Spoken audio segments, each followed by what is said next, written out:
ఆ మహిళా నేత పొలిటికల్ అడుగులు ఇప్పుడు గులాబీ నేతల్లో గుబులు పుట్టిస్తున్నాయి. పార్టీ ఆదేశాల కన్నా సొంత కార్యక్రమాలకే ఆమె ఎక్కువ ప్రాధాన్యమిస్తున్నారట.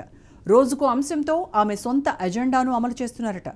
అసలు ఆ నేత బీసీ, పూలే, జాగృతి లాంటి అంశాలను ఎందుకు తెరపైకి తెస్తున్నారు? ఇందుకు ఆమె ఎజెండా ఏంటి? పార్టీకి దూరంగా ఉండి తన సొంత మార్క్ క్రియేట్ చేసుకుంటున్న ఆ మహిళా నేత ఎవరు?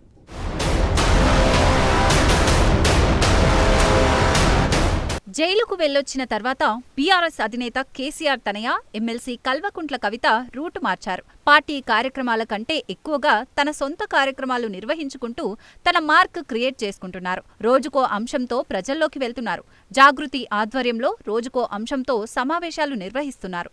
ఒకవైపు జై కేసీఆర్ అంటూనే మరోవైపు ఇండివిజువల్గా ప్రజాక్షేత్రంలో తన ఉనికిని చాటుకునేందుకు ప్రయత్నం చేస్తున్నారు. తన జాగృతి సంస్థ ద్వారా సొంత కార్యక్రమాలు నిర్వహిస్తున్నారు. రోజుకో అంశంపై పోరాడుతూ తనదైన ముద్ర వేసుకుంటున్నారు. పార్టీ ఇచ్చే కార్యక్రమాలతో సంబంధం లేకుండా తన సొంత కార్యక్రమాలు నిర్వహిస్తున్నారనే చర్చ పార్టీ వర్గాల్లో జరుగుతోంది. కాగా ప్రస్తుతం తెలంగాణలో ప్రధానంగా బీసీల చుట్టే రాజకీయం నడుస్తోంది. ఎవ్వరికి వారు బీసీలను తమ వైపు తిప్పుకునే రేసులో పోటీ పడుతున్నారు. ఈ నేపథ్యంలో కవిత కూడా బీసీలకు దగ్గరయ్యేందుకు ప్లాన్ వేస్తున్నారట. వెనకబడిన వర్గాల గొంతుకగా ఉన్నామని మెసేజ్ ఇస్తున్నారు. అయితే అందుకు బీఆర్ఎస్ పార్టీ కార్యక్రమాలను కాకుండా తన జాగృతి సంస్థ ద్వారా ప్రజల్లోకి వెళ్తుండడం గులాబీ పార్టీలో కొత్త అనుమానాలకు తావిస్తోంది.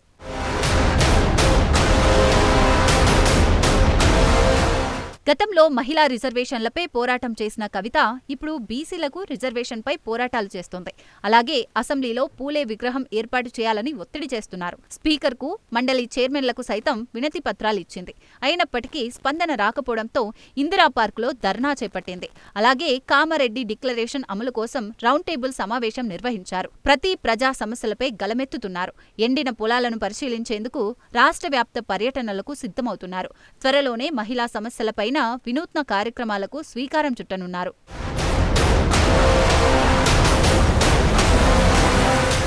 అలాగే కాంగ్రెస్ పార్టీ ఎన్నికల సమయంలో ఇచ్చిన హామీలు అమలు చేయాలని రౌండ్ టేబుల్ సమావేశాలు నిర్వహిస్తున్నారు.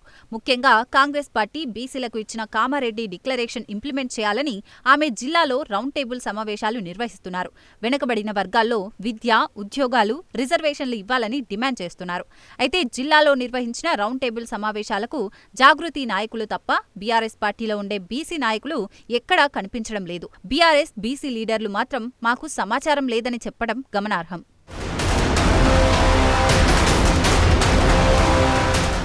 బీసీల అంశం ఏదైనా ఉంటే బీసీ ఎమ్మెల్యేలను కలుపుకొని పోతే బాగుంటుందని, ఇప్పటికే పార్టీపైన బీసీల్లో వ్యతిరేకత ఉన్న నేపథ్యంలో అది కాస్త పార్టీకి మరింత నష్టం కలిగిస్తుందని పార్టీ వర్గాల్లో చర్చ.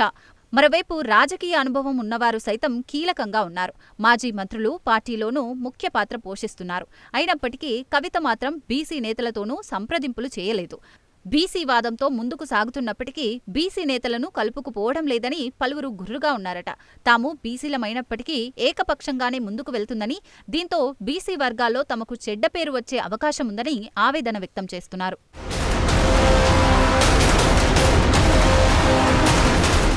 పార్టీకి సంబంధం లేకుండానే మహిళా, బీసీ అంశాలతో ప్రజల ముందుకు కవిత వెళ్తున్నారు. ఒకవైపు జాగృతి కార్యక్రమాలు స్పీడ్ పెంచారు. మరోవైపు పూలే ఫ్రంట్తో బీసీ హక్కులపై పోరాటం స్టార్ట్ చేశారు. ఆమె దూకుడు రోజురోజుకు మరింత పెంచడంతో చర్చకు దారితీసింది. ఆమె పార్టీతో సంబంధం లేకుండా స్వతహాగా బలమైన నేతగా ఎదగాలని ప్రయత్నాలు చేస్తున్నారా అనే ప్రచారం ఊపందుకుంది. తనకంటూ ఒక క్యాడర్ను ఏర్పాటు చేసుకుంటే అండగా ఉంటారని భావిస్తున్నట్లు సమాచారం. గతంలో ఎదురైన ఘటనలు పునరావృతం కాకుండా పక్కా ప్రణాళికతో ముందుకు వెళ్తున్నారని విస్తృత చర్చ జరుగుతోంది.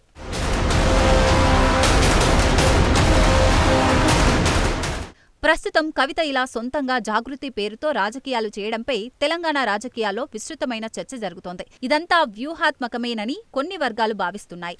ప్రస్తుతం కేటీఆర్ పార్టీని ముందుండి నడిపిస్తున్నారు. అయితే కేటీఆర్తో కవితకు విభేదాలున్నాయని, ఇద్దరి మధ్య ఆధిపత్య పోరాటం కారణంగానే కవిత సొంత రాజకీయాలు చేసుకుంటున్నారన్న టాక్ వినిపిస్తోంది. ఒక్కొక్కరు అదే సమయాల్లో వేరువేరుగా కార్యక్రమాలు నిర్వహించడం అందుకు అద్దం పడుతుందంటున్నారు.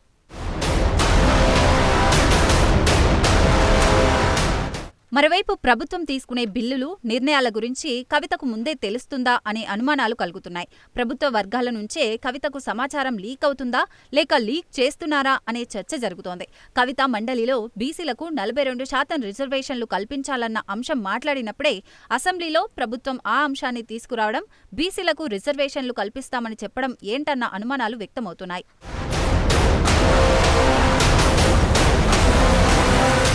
తాజాగా ఏపీ డిప్యూటీ సీఎం పవన్ కళ్యాణ్పై బీఆర్ఎస్ ఎమ్మెల్సీ కల్వకుంట్ల కవిత సంచలన వ్యాఖ్యలు చేశారు. దురదృష్టవశాత్తు ఆయన ఏపీకి ఉప ముఖ్యమంత్రి అయ్యారని అన్నారు. ఏపీలో వైసీపీతో మినహా అన్ని పార్టీలతో పొత్తు పెట్టుకుంటున్నారని విమర్శించారు. పవన్ నిజానికి సీరియస్ పొలిటీషియన్ కాదని, ఆయన వ్యాఖ్యలను అంతగా పట్టించుకోవాల్సిన అవసరం లేదని అన్నారు. దీనికి సంబంధించిన వీడియో ప్రస్తుతం సోషల్ మీడియాలో వైరల్గా మారింది. మరి దీనిపై బీఆర్ఎస్ పార్టీ స్పందిస్తుందా లేక తమకెందుకులే అని ఊరుకుంటుందా అనేది చూడాలి.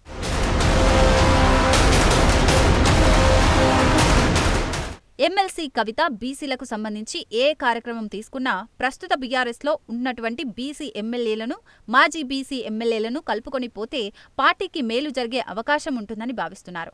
పార్టీ నాయకుల మధ్య గ్యాప్ ఉన్నదని ప్రజల్లో చర్చనీయాంశంగా మారితే రానున్న రోజుల్లో పార్టీకి మరింత నష్టం కలిగే అవకాశం ఉంటుందని పార్టీలో చర్చ జరుగుతోంది.